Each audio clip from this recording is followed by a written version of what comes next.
Olá, estamos aqui hoje para falar de um assunto super estimulante e interessante, que é a estratégia das marcas internacionais no Brasil. E hoje, especialmente, nós vamos falar sobre o caso da Pandora com a super Daniela Valadão. Dani, bem-vinda, obrigada por topar o convite. Obrigada a você, é um prazer aqui.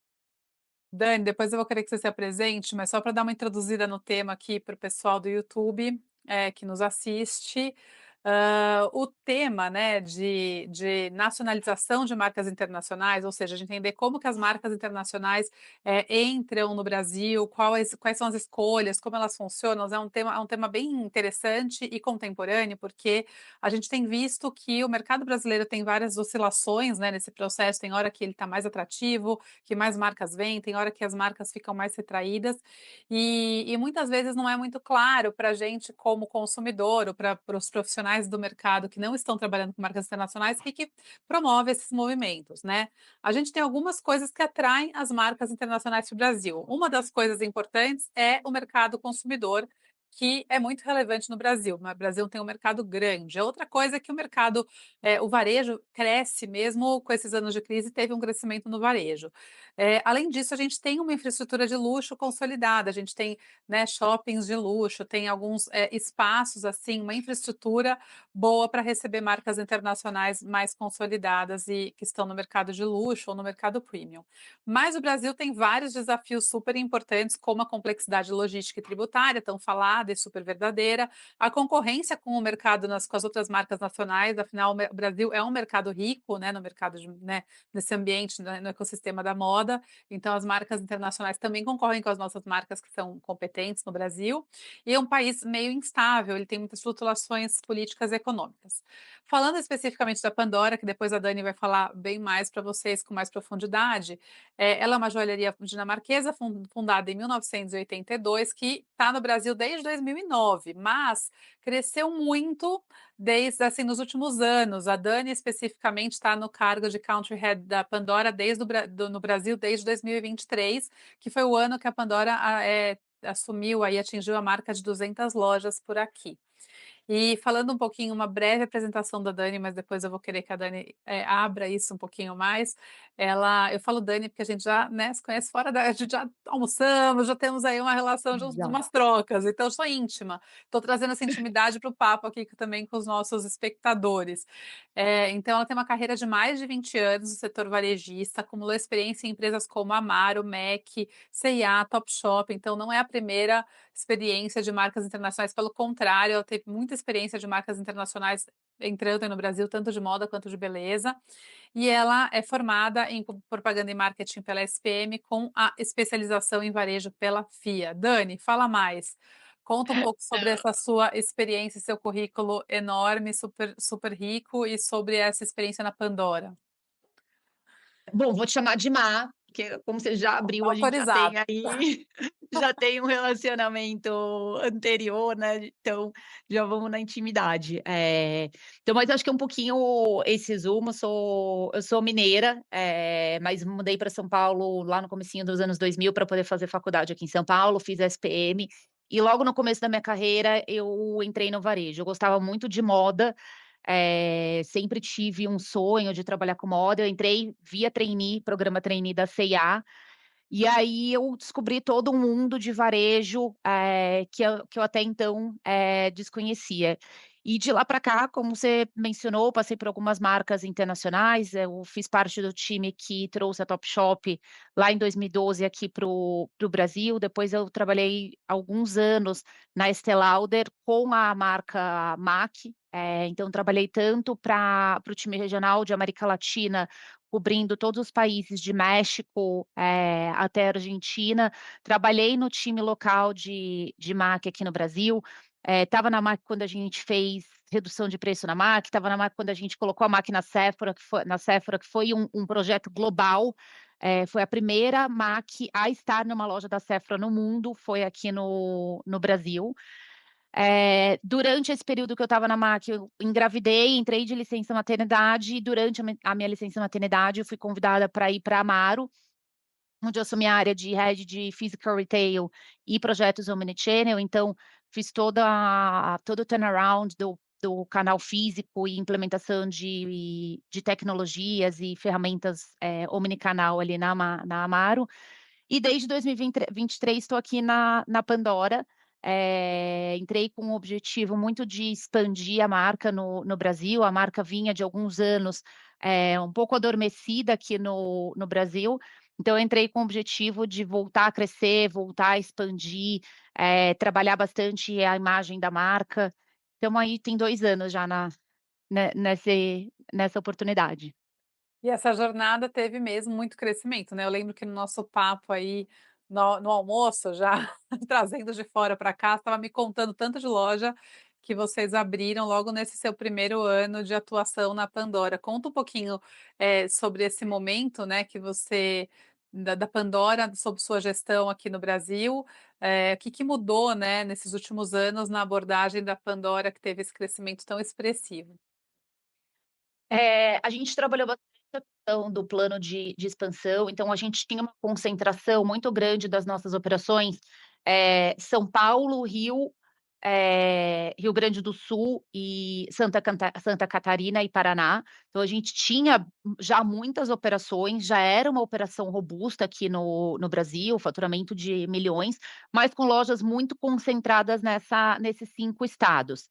E aí quando eu cheguei, a gente entendeu, né, olhando para o Brasil, hoje o Brasil ele é hoje não, né, o Brasil é um continente, então hoje a gente tem oportunidades de shopping, a gente tem match com um perfil de clientes, a gente tem potenciais clientes espalhados pelo Brasil inteiro. Então a gente focou o nosso plano de expansão, olhando para as outras regiões onde a gente não estava, então a gente aumentou presença no Centro-Oeste, a gente foi para o Norte, onde a gente não tinha nenhuma operação, a gente foi para o Nordeste, onde a gente não tinha nenhuma operação, e a gente foi para Minas e Espírito Santo, que a gente também não tinha operação. Então a gente abriu 70 novas, lojas da Pandora pelo Brasil, olhando muito mesmo a capilaridade da marca no Brasil inteiro. Então hoje a gente está presente em praticamente todas as capitais do Brasil, nas principais cidades de interior, com as lojas próprias da Pandora. E aí a gente também, nessa mesma época, enquanto a gente estava fazendo o plano de expansão de lojas próprias, a gente também olhou para o mercado de joalheria multimarcas.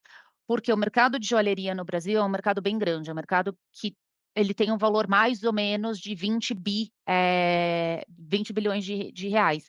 E quando a gente olha os players, né, os concorrentes as marcas concorrentes nesse mercado, a gente vê um mercado muito capilarizado. O que que significa? Você tem poucas marcas com uma parte do mercado e muitas lojas, muitas lojinhas, muitas joalherias com a parte grande do mercado, que são já joalherias de bairro ou joalherias menores de shopping, 99% das vezes são empresas familiares e foi passando de geração em geração, mas que ainda é muito típico do setor de joias, do mercado de joias aqui no Brasil.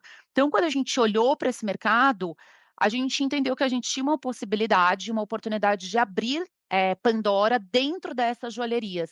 Então a gente abriu esse canal, de venda multimarca, então hoje a gente tem distribuidores Pandora autorizados pelo Brasil inteiro, e a gente chega principalmente em cidades mais do interior, onde a gente não consegue abrir uma loja própria, porque são cidades com menos de 500.000 habitantes, ou são muito distantes, mas essas joalherias fazem esse papel de poder abastecer, o potencial de consumo daquela cidade. Então a gente conseguiu expandir ainda mais a marca através desse canal. E aí hoje a gente tem quase chegando em 200 clientes também multimarca, além das lojas próprias. Muito legal, e isso é muito característico, né, do Brasil, essa coisa das dimensões continentais e dessa penetração muito através das multimarcas também. E daí, então eu É. queria retomar, você falou, então, temos a Pandora hoje tem os canais das multimarcas, que é via shop in shop, né, como se fosse aquela store in store, na verdade, que é Isso. como se fosse um corner. Nesse caso, o estoque é da Pandora ou o estoque é adquirido pela multimarca? É adquirido pela multimarca e a gente tem, 3 formatos, de acordo com o perfil, o tamanho físico da joalheria ou o faturamento da joalheria. Então ele pode ter desde um único móvel, com um display da Pandora e uma seleção de produtos menor. Então, se ele tem uma lojinha, uma loja, uma joalheria menor, ele consegue ter Pandora com um display e um móvel, a gente consegue oferecer para ele. Se ele tem uma joalheria maior, a gente consegue fazer esse formato de store in store. Então a gente pega uma parede, a gente ambienta a parede para ele, tem todo um desenvolvimento do time de arquitetura, aqui da Pandora, mas ele é um cliente que ele é o dono da Estoque. mercadoria dele, do estoque. Legal. E então você tem esse formato das multimarcas e, as lojas, quantas lojas a Pandora tem no Brasil hoje, entre franquias e lojas próprias? Pra perto de 180 e 90% hoje são próprias. A gente tem hoje 14 operações que estão com franqueados e o restante são próprias. E aí das que são próprias a gente tem 2 formatos, a gente tem as lojas e a gente tem os quiosques. Ah, Então a gente legal. trabalha. Então se a gente for fazer uma listinha, a gente tem lojas próprias, quiosques, franquias, multimarcas e e-commerce, certo? São os 5 canais de vendas da Pandora no Brasil, certo? Exatamente. Fiz a listinha certo. E quais foram as principais adaptações estratégicas da Pandora quando veio para o Brasil? Teve alguma mudança em relação a outros países do mundo, assim? Tô falando de uma forma meio genérica, sabe, em várias dimensões diferentes, assim. Do ponto de vista de marca, não. A gente trabalha a marca no Brasil, junto muito próximo do time global.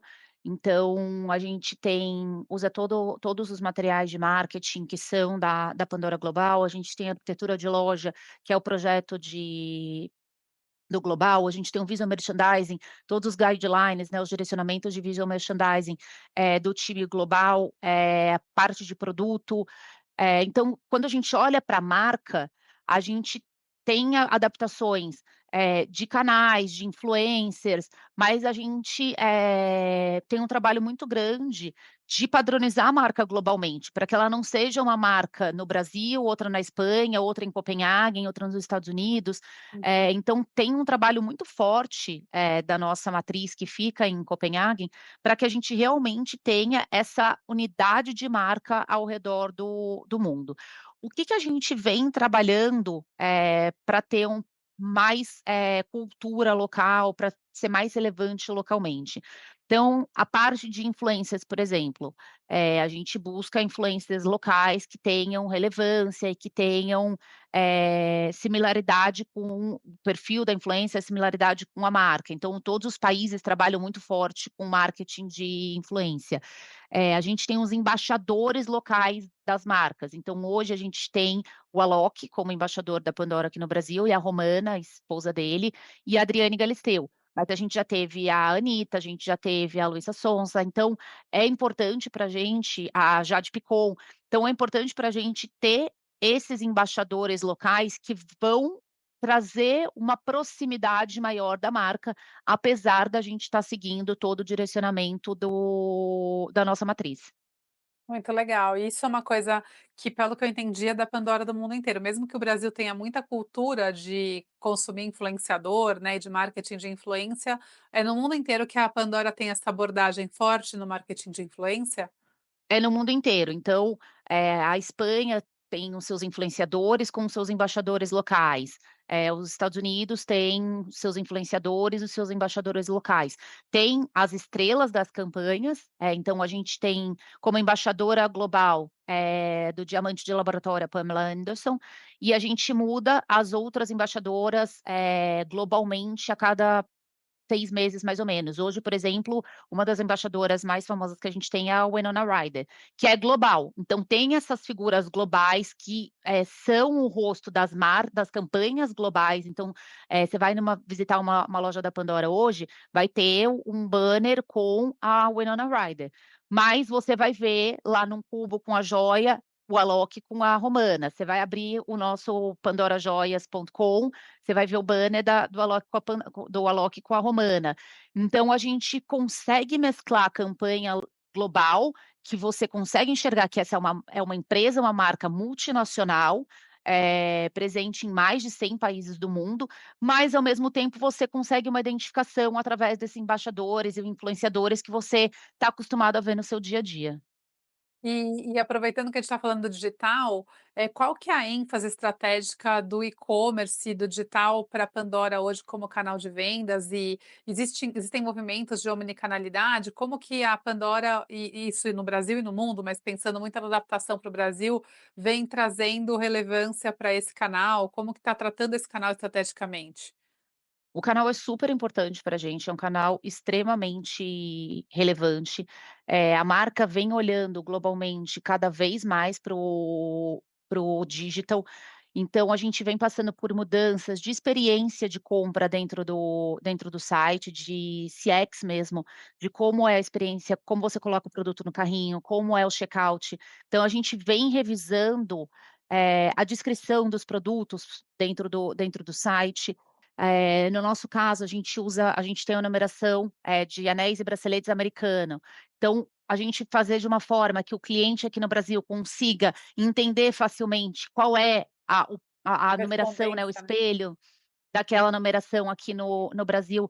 Então a gente vem trabalhando muito forte nesses 2 anos, na experiência de compra do cliente dentro do site para melhorar a navegabilidade dele, e a gente tem um dos grandes pilares em investimento de marketing hoje, tá dentro do canal de paid media, que é a gente poder aproveitar cada vez mais, né, da internet, do poder que a internet tem, tanto para gerar fluxo, quanto para gerar conversão dentro da página.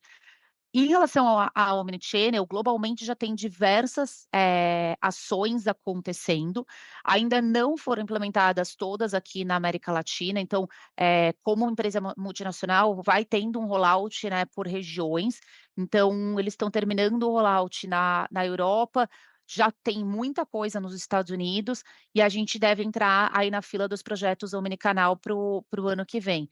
Mas tem o Click and Collect, Ship from Store, tem todos esses projetos, essas ferramentas que facilitam a vida do cliente. Hoje, na Europa, nos Estados Unidos, o cliente já consegue aproveitar. Aqui na América Latina, acho que para o ano que vem a gente já vai estar na fila. Então vamos fazer um glossário agora para quem está assistindo a gente, porque dentro do termo omnicanalidade a gente está, né, traduzindo o conceito de forma mais ampla, a gente conseguir promover uma experiência ampla e fluida para o cliente através dos vários canais, sem ele perceber claramente a fronteira quando está saindo de um e entrando no outro. E é super fácil de falar isso e muito difícil de fazer, porque É. isso envolve uma série de complexidades tecnológicas, integração de estoque, até tributárias, porque isso pode envolver Sistema. operações em diferentes estados, sistema. Então, assim, quanto maior a empresa e quanto mais ela tiver diferentes canais de distribuição, mais difícil é colocar em prática. Então, por isso que geralmente as empresas grandes têm mais, demoram mais às vezes para implementar. E aí, E quando eu acho uma fala, desculpa fala. até te cortar, eu acho que até esse é um ponto, em que trazendo, né, o nosso tema de marcas internacionais no Brasil, esse, por exemplo, é um dos pontos onde a gente sempre tem, não digo um atrito, mas um ponto onde a gente Desafio, né? precisa explicar um desafio muito para explicar para o global, porque no caso, por exemplo, o clique e retire. O clique e retire é você entrou no site, você comprou no site e você pede para retirar uma determinada operação. E aí tem todo um sistema por trás que entende quais são as lojas onde tem a Esse estoque. disponibilidade daquele produto, esse estoque. E entra a parte tributária que você falou, porque a gente tem tributação diferentes entre estados. Para isso acontecer, o sistema ele tem que ter parametrizado todas essas informações, das taxas tributárias que a gente tem entre os estados. Então, um sistema que funciona no México, por exemplo, aqui do nosso lado, não funciona aqui no Brasil. Então, quando a gente fala de trazer um projeto de fora para a gente poder fazer a implementação aqui, a gente, no caso do Brasil, não só, tem os desafios, né, de tecnologia, de investimento, de tempo, como a gente tem esse desafio de adaptar para as leis, brasileiras, especialmente quando a gente fala de taxas. Então esse já é um desafio que a gente tem quando a gente fala de internacionalização de marcas aqui no Brasil. E ele não é só para omnicanalidade, né, já passando para um outro tema que eu ia puxar com você, que, muitas quando a gente ouve de marcas internacionais para vir para o Brasil, elas estudam e repensam, e muitas vezes as coisas elas param na tributação e na logística, né, Dani. Como é que é a sua experiência nesse sentido, na Pandora e em outros lugares também? É. É é complexo, a gente precisa de um time de finanças, normalmente 3 vezes maior do que outros times de finanças, para o mesmo tamanho de mercado que a gente tem. Então, só para você ter uma ideia, hoje a gente tem mais ou menos 35 pessoas trabalhando só para o time de finanças, só no time de finanças, pra poder ter toda essa complexidade de impostos e de contas a receber e contas a pagar. E quando eu olho para o México, eu estou comparando com o México, porque a gente está na mesma Parecido, região e é um país relativamente parecido em potencial, quando a gente de fala em número de habitantes, PIB, potencial mesmo. O sim. time do México tem 4 pessoas no time de finanças. Eu tenho 35 pessoas no time Não, de e isso finanças. isso se desdobra, né, não é só o número de pessoas e os gastos com essa equipe, se desdobra na complexidade operacional, porque se são 35 pessoas, imagina o número de assuntos que você tem Exatamente. que decidir, que você tem que se envolver, traduzir na linguagem do gringo, né, da matriz, dos outros países que imagina o tanto que isso não permeia a ocupação intelectual estratégica da operação no Brasil, né. E cada vez que troca uma pessoa no time do global, a gente tem que voltar a explicar Vamos tudo de escrever novo e uma começa do Barça, zero. vamos escrever uma Barça, manda É. para eles e chegou uma pessoa nova, tem que fazer um curso de Não, uma olha, um semana. áudio vídeo, deixa eu gravar aqui como funciona a Eu tributação no espero que o Brasil, turnover deles lá não seja muito alto, senão vocês não e fazem por outra que coisa. temos é isso, por que temos 35 pessoas no nosso time de finanças. E aí tem isso, e aí tem a parte de sistema, porque para tudo isso funcionar, você tem que ter um sistema que entende e todas essas tributações, né, e já faz automaticamente todos esses cálculos. Então você pega um RP, né, um sistema de retaguarda da SAP, por exemplo. Não é o mesmo SAP que é usado na Europa, tem que ter uma adaptação no Brasil, então você tem que fazer uma implementação, um projeto exclusivo aqui para o Brasil. Então isso você vai somando custos, né, porque você é o time a mais, é o imposto a mais, é o a padronização do sistema. Então quando as marcas olham para o Brasil, como você falou no começo aqui, né, da nossa conversa, a gente é um país gigantesco, continental, a gente tem milhões de habitantes, apesar da gente ter uma base de classe média alta menor, potencial de consumo do que outros países, ainda assim, pelo tamanho da população, é um mercado muito interessante. Mas quando as marcas começam a olhar para essa complexidade, para os nossos custos, para os nossos impostos, você começa a repensar, a sua operação aqui no Brasil. Invariavelmente, se você é uma marca internacional e se você ainda tem só importação de produto, é muito difícil você conseguir comparar com uma margem, né, no final ali, o seu resultado final depois de ganhos e custos, como o México, por exemplo, que eu estava dando o exemplo agora, né, por mais que às vezes o faturamento dos 2 países seja muito diferente, o lucro normalmente do México acaba sendo maior do que o lucro do Brasil. É, e aí acaba acontecendo que as marcas que realmente decidem vir para o Brasil são marcas que já estão quase que saturadas na expansão em outros países mais fáceis, né, vamos dizer É. assim. Então elas precisam ir para o Brasil mesmo, porque senão não tem para onde crescer, né. Então um degrau a mais. Mas também por outro lado, depois eu fico supondo aqui, né, depois que elas implantam todo esse time, essa estrutura, essa gestão, elas também devem ter mais resistência de sair, né, porque elas talvez pensem assim: "Eu não consigo depois ligar de novo fácil", então é uma Com decisão de certeza. eu entro para ficar, não para, ficar desligando e ligando a operação, né. Até porque as barreiras de saída são altas também no Brasil. Ah, tá, É diferente, legal falar barreira disso. é barreira alta de entrada, mas as barreiras de saída também são altas. Não é barato você fechar uma empresa no Brasil, o custo de desligamento, É. A gente de sabe, né, como colaborador empresário brasileiro, mas a gente não tem essa comparação com outros países tão clara, né. é bem caro. Tem todos os impostos que você tem que pagar antes de você sair. Então, quando uma marca efetivamente decide sair do Brasil, Não é só: "Ah, tá bom, não tô dando lucro, toda essa estrutura é muito inchada, são muitos impostos, não consigo faturar o suficiente para cobrir esse lucro, eu vou sair". Ela precisa estudar bem se ela vai sair ou não e quais são os custos envolvidos nisso. Quando a gente está falando de varejo físico, por exemplo, provavelmente ela tem uma cláusula, uma multa com o De shopping, se ela multa, com sai certeza. antes dos 5 anos, que nunca são baratos. A gente está falando normalmente de uma multa aí de 10 aluguéis. Tem os impostos que precisa pagar, tem o custo de desligamento do funcionário. Então as barreiras de saída são altas também. Então, normalmente, o que eu vejo é a marca ela tenta, de todas as maneiras, melhorar a sua operação para que, mesmo que ela não chegue numa margem ou num lucro igual em outros países, ela está aqui presente, ela está num país que é importante, ela sabe que ela vai lucrar menos, mas ela está presente aqui no Brasil. Sim. E falando um pouco de produto, Dani, os produtos, visivelmente existe essa estratégia, como você já mencionou, e também para quem viaja, acompanha um pouco, né, do posicionamento da marca no global, dá para perceber que são análogos os produtos e tem essa comunicação, esse branding que ele está muito conectado no mundo todo, mas existe alguma gama de produtos que é feita exclusivamente para um país ou outro? Qual é o grau de decisão que você, como responsável pela operação e pela estratégia no Brasil, consegue ter em flexibilidade de mix de produto para as lojas? Como que funciona essa relação em termos de produto?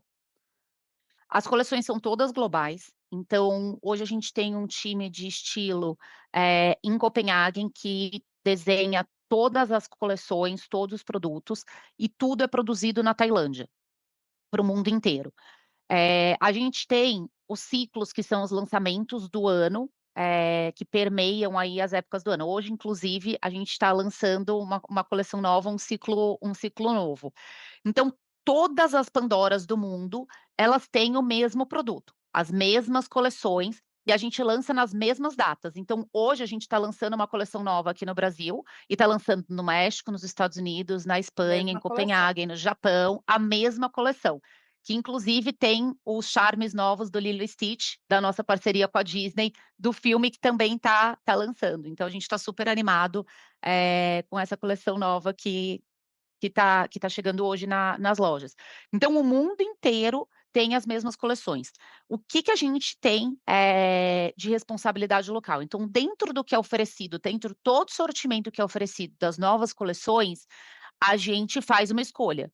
Então, não necessariamente todos os produtos da coleção que eu escolhi para o Brasil, os Estados Unidos escolheu também, ou Portugal escolheu também. Então a gente tem essa liberdade de olhar a coleção e falar: "Olha, acho que isso aqui tem muito fit com o meu cliente, isso aqui não tanto", e a gente não faz o pedido. Algumas coisas o Global fala: "Olha, esse produto é mandatório, porque é um produto que vai pra campanha, então todo mundo tem que ter". Mas 80% da coleção a gente consegue fazer essa seleção. Além disso, o que que a gente consegue caracterizar nos países? A gente tem alguns, charmes, né, que são os nossos, produtos, os nossos berloques para colocar nos braceletes, que são, exclusivos daquele país. Então a gente tem aqui no Brasil uma linha com 10 charmes, que são os charmes do Brasil. Então a gente tem o desenho da caipirinha, a gente tem a bandeira do Brasil, a gente tem a bola de futebol, a gente tem um brigadeiro, a gente tem o boto cor-de-rosa, a gente tem a calçada de Ipanema, tem a Que é bandeira até de São legal, porque Paulo. é colecionável até para o turista que vem de fora, ele só vai conseguir Muito. comprar isso, né. Aqui, é Aqui, é. muito. E a gente tem algumas lojas que a venda desses charmes são super representativas no nosso Tipo no nosso aeroporto, total assim. de vendas. Aeroporto, Rio de Janeiro, algumas lojas aqui de São Paulo, Salvador. Então tem algumas operações que esses charmes são super importantes e a gente vende muito para esses turistas. Então isso traz a gente tem traz uma brasilidade. E aí, fora esses charmes que a gente faz exclusivo para os países, para o país que você só encontra aqui, tem alguns charmes que representam um país, mas eles têm uma relevância global, então eles podem ser encontrados em diversos países. Então a gente, por exemplo, vende um que é um sombreiro, que é super característico do México. Ao mesmo tempo, a gente tem a Nossa Senhora, a Aparecida, que vende no mundo inteiro. É um best-seller aqui no Brasil, mas você encontra em outros países também. E a gente está lançando hoje, uma super novidade que é o Charme do Cristo. Então, a gente a partir de hoje passa a vender um Charme do Cristo aqui no Brasil, e ele também vai ser poder ser vendido em outros países do mundo. Mas a joalheria, ela tem uma vantagem em relação à moda, que é você tem uma tendência, então às vezes você tem uma tendência mais para prata, às vezes você tem mais uma tendência para o ouro amarelo.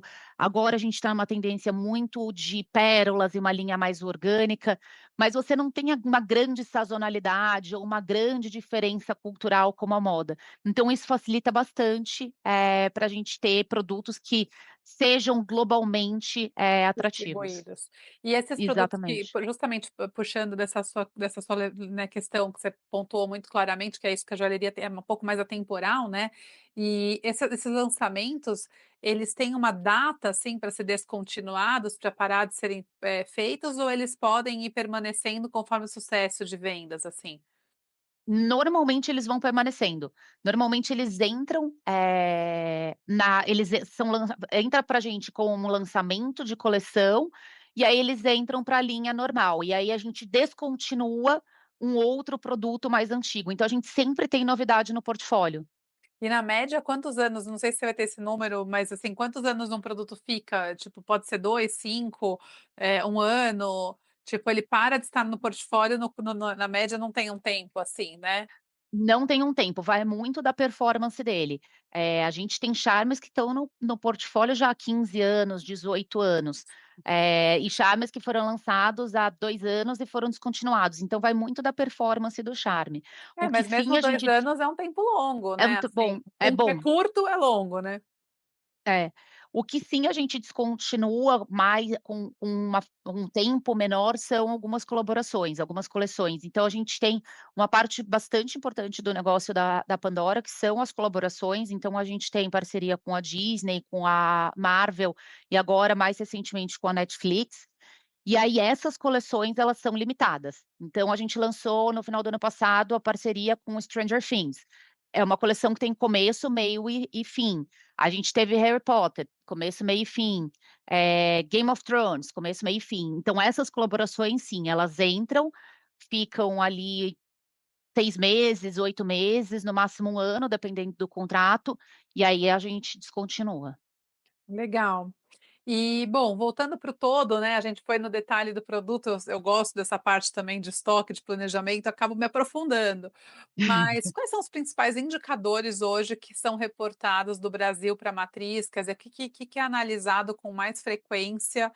Que vocês, assim, não deixam de acompanhar e são indicadores discutidos sempre na tomada de decisão? Eh Todas a tu tudo que está ali no P&L, né, que é a Sim. Profit and Losses, né, que é o nosso DRE, então, desde o primeiro, que é o faturamento, acho que tudo começa, né, de quanto você está vendendo, e você chega no EBIT, que é quanto você tem de lucro na sua operação. Então, esses 2 KPIs, eles são 2 KPIs que a gente está sempre analisando, quanto está a venda e quanto tá o lucro, quando a gente fala de um todo. Quando a gente vai olhar para o negócio no dia a dia, a gente olha em loja muito fluxo e conversão. Então, fluxo a Uhum, gente entende a atratividade da marca através do fluxo. Então, quanto maior o fluxo, a gente entende que mais atrativa, mais uhum. desejada está a marca. E a gente olha muito para conversão. E aí a conversão, ela pode te dar diversas respostas. A coleção, ela foi assertiva ou não, o preço está assertivo ou não, o atendimento na loja tá bom ou não. Então a gente consegue com esses 2 indicadores ter, uma ideia muito boa de como a gente está no negócio. A gente avalia a cesta, né, o ticket médio, então quanto cada cliente está gastando, e aí a gente olha se é pelo preço ou pela quantidade de peças que ele está levando numa mesma compra. A gente olha a produtividade, então a produtividade é quanto a gente está vendendo, por hora trabalhada do nosso time, porque daí a gente consegue entender, tá faltando gente, tá sobrando gente naquela operação, eu preciso melhorar, o meu treinamento naquela operação que está com uma produtividade mais baixa. Então a gente também tem esse olhar para a produtividade, até para a gente saber se a gente está com as pessoas certas, nos horários certos, nos dias certos, que vai muito da operação, da loja. Quando a gente olha para produto, a gente olha a participação das coleções, então a gente tem, linhas que estão sempre presentes dentro da Pandora. Hoje a gente trabalha com 5 linhas diferentes, e as coleções elas entram dentro dessas linhas, mas a gente olha para a participação de venda, né, de cada uma dessas linhas, se está crescendo ou caindo versus o ano anterior. E do mesmo jeito a gente olha também para a participação das categorias. Então, anel, brinco, bracelete, charme, como que se Uhum. comporta a venda dessas categorias dentro do nosso dia a dia. E a gente olha a cobertura de estoque. Então, quanto a gente tem de cobertura de estoque nas operações, para a gente poder agir, entender se a gente está coberto o suficiente, né, com estoque, até para enfrentar as sazonalidades. A gente tem altas sazonalidades em épocas de eventos, Dia das Mães, Dia dos Namorados. Namorados, Natal. Natal, para a gente é muito É, muito porque é muito forte na presenteável, joalheria. né, a Pandora é muito presenteável, né. É muito presenteável. Então esses momentos são muito importantes para a gente. Então a gente já sabe que a gente tem que vir construindo o estoque, das lojas antes de chegar esses eventos, porque senão Perde a venda. gente não vai ter peça suficiente e vai perder venda. Tem outros KPIs também, mas assim, não falta KPI, vou te falar, Não, empresa claro. Não, mas acho multinacional que você já deu uma bela overview, assim, de coisas que vêm na ponta da língua, que é aquilo que realmente a gente acaba é, acompanhando muito, com muita gente no dia a dia, né. Depois, claro, é, tem especificidades, né. é. E dando também mais um pouco de zoom out, agora já encaminhando um pouco mais para o fim do nosso papo, infelizmente, que eu poderia passar 2 horas batendo papo com você, mas assim, pensando um pouco, assim, da sua experiência não só, na Pandora, mas também em outras marcas internacionais que já vieram para o Brasil e na sua percepção de mercado, quais são as principais tendências que você enxerga para o futuro das operações, né, internacionais no Brasil? Se é uma se existem oportunidades, se como é que você enxerga esse contexto econômico de marcas internacionais no Brasil? E quais principais lições você tiraria dessas suas várias experiências para marcas que querem entrar ou para pessoas profissionais que gostam de atuar nessa área de marcas internacionais no Brasil? Eu acho que a gente continua sendo um mercado atrativo, mesmo com todos os custos, mesmo com toda a burocracia, mesmo com todas as explicações que a gente tem que dar e às vezes realmente, assim, é difícil para um americano ou para um europeu entender, todas essas especificidades que a gente estava conversando, mas apesar de tudo isso, eu ainda enxergo que a gente é um mercado muito atrativo para as marcas internacionais. Porque mesmo que a gente tenha instabilidade político-econômica, a gente está muito distante da Europa quando a gente fala, por exemplo, de uma guerra, que é um fator super, crítico, né, Agudo, quando a gente né, fala agudo. agudo, quando a gente É, fala de um país europeu. Eh, a gente ainda está distante de um sistema quase ditatorial, como é uma China, por exemplo, que as coisas podem mudar do dia para a noite e mais recentemente pode ser qualquer um, no porque a gente mesmo acabou de ver dia. isso com os Estados Unidos, Sim, acontecendo também uma pequena sim. confusão mundial. Então, mesmo com todas as nossas dificuldades, a gente ainda é um mercado muito interessante, globalmente. Não num primeiro momento, então, óbvio, que acho que você até mencionou muito bem isso. Primeiro a marca vai se consolidar na Europa, a marca vai se consolidar nos Estados Unidos, provavelmente na Ásia, talvez ela vá para a Austrália, e aí ela vem para o Brasil. Mas se ela já tem essa consolidação no mundo, é muito difícil ela continuar crescendo se ela não vier para a América Latina. E hoje falando não só de Brasil, mas América Latina inteira, porque a gente acaba tendo eu estou no Brasil, mas eu estou na região da América Latina, né, então, eu tenho muito contato com os meus Legal. pares, em Latam. A gente vê uma América Latina muito pronta para crescer e para assumir, protagonismo global. A gente tem uma Colômbia que está caminhando bem, a gente tem uma Argentina que com uma lei tá dando seus passos para o futuro, a gente tem o México que já vem fazendo um bom trabalho nos últimos anos. Então a gente como região, é interessante globalmente e eu enxergo que as marcas vão continuar vindo e vão continuar apostando na gente. A gente vê a H&M que tá para abrir aqui no Brasil, a Alo Alo Yoga Yoga, é. que tá para abrir no Brasil. Então eu acho que a gente continua sendo um mercado, interessante. Eh, do ponto de vista de desafios, o que eu enxergo muito, é um trabalho que tem que ser feito em parceria entre o global e o local. Então, o global ele entende muito da marca, do DNA da marca, e isso não pode se perder, porque a marca ela não pode chegar no Brasil ou em outro país, de Latam ou no mundo, e se tornar uma outra marca.